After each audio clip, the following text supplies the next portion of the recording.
Hello and welcome back to the channel. Or, if you're new around here and need an intro, my name's Sam, aka Sammy Snake, aka the fastest snake in the world. I've got multiple world records in Gran Turismo 7 and 3 A+ accounts. I regularly race in the top split daily race lobbies against some of the world's fastest drivers in this game. In this video, I'm going to give you 5 powerful tips on how to improve your driver rating in Gran Turismo 7. Real strategies that work, not just theory.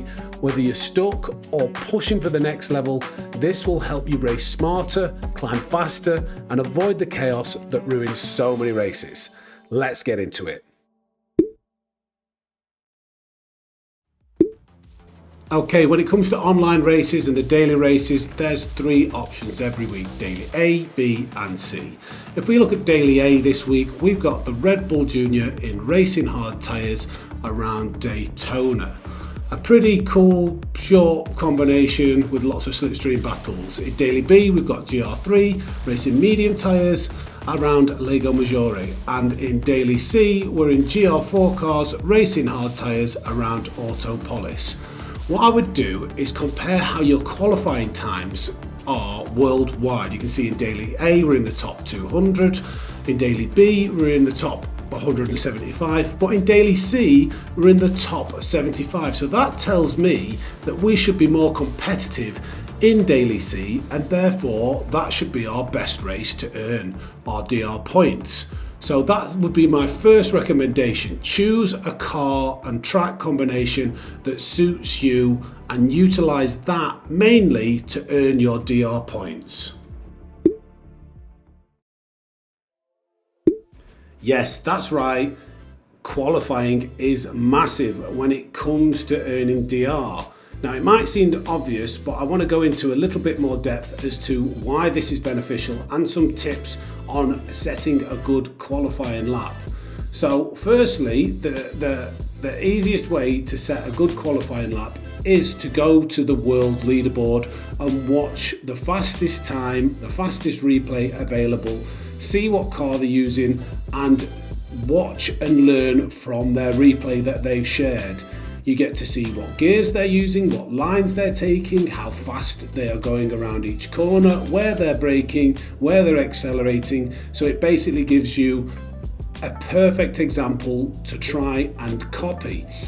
So before you even jump into qualifying, watch the replay, and then when you do, set that replay that you want to follow and set it to 0.3 seconds in front of you and to reset after every sector.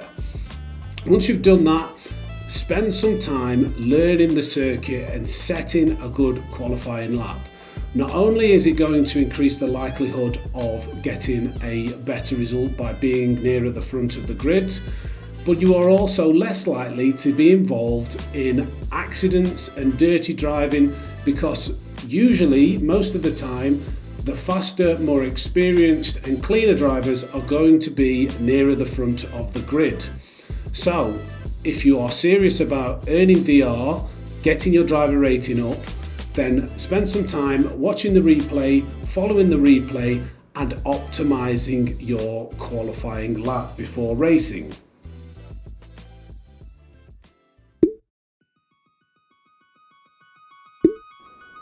Okay, so we've just talked about how important it is to set a good qualifying lap. But what I want to point out here is that because in the qualifying conditions the car has no fuel weight or tyre wear, there is actually a difference in how that car handles. So what I've got here is 2 pretty decent laps. The one on the right is a qualifying lap and the one on the left is a 54.8 in the race with no slipstream. That is a pretty fast lap in race conditions, but it is 0.8 slower than the qualifying lap. And that really needs to be noted. When you jump from qualifying into race, you need to take into consideration that the car is heavier. So what that means is where you were braking in the qualifying, you can no longer brake at that point. You need to brake slightly earlier. The same goes for the apex speeds. You're going to have to go a little bit slower. And then when it comes to the acceleration markers, you're going to have to be more careful and accelerate a little bit later. You need to take all of these things into consideration. And on top of just knowing that you need to drive a little bit slower than usual when it comes to the ultimate pace of the car and the conditions you have, you also need to take into consideration that during the race, you don't want to be driving on the limit. You need to be consistent to get good race results. So in the race, make sure to brake a little bit earlier than you know you can. Shave a couple of miles an hour off the apex speeds. And be sure not to accelerate too early and aggressively when coming out of the corners. When it comes to getting good race results, it doesn't matter who gets the fastest lap. It's about who's the fastest over all of the laps. It is much better to set 10 medium speed laps than setting 8 incredibly fast laps and then crashing on the 9th. So remember, drive within your limits.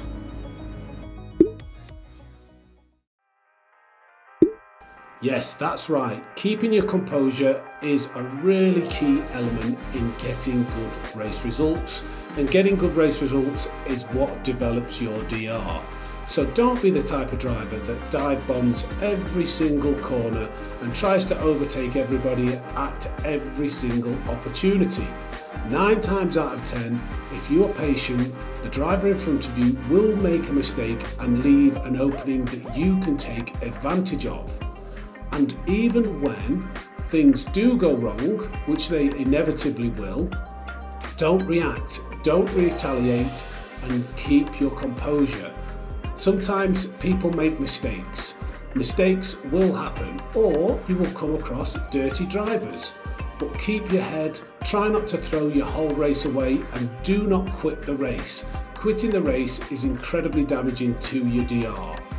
So remain focused, remain calm, take advantage of the opportunities that arise in front of you, and don't retaliate to those unfortunate moments or dirty drivers in the lobby if you really want to consistently gain DR.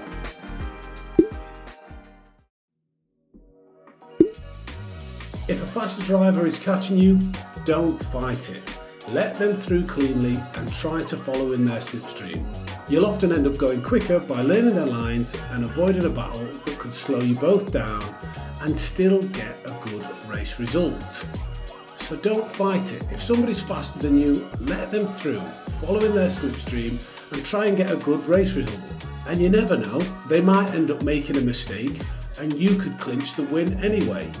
I can't tell you how many times I've seen somebody who is clearly slower than the car trying to overtake ruin their race just by fighting the inevitable overtake that was coming. So next time you come up against a faster driver, don't fight it, let them through, and hopefully they make a mistake and you can still finish in front of them. If you're here to the end of the video, thank you so much for watching. I hope those tips help you to dominate the next few daily races that you enter and get that driver rating climbing. If you enjoyed this video or find it informative, please consider leaving a like on the video and subscribing to the channel. We're on our way to 10,000 subscribers, so every click really does help. The more support I get, the more time I can commit to creating better content, more guides and more racing. But from the Racing Snake, it's over and out, and I'll catch you in the next one. Take care and thanks for watching.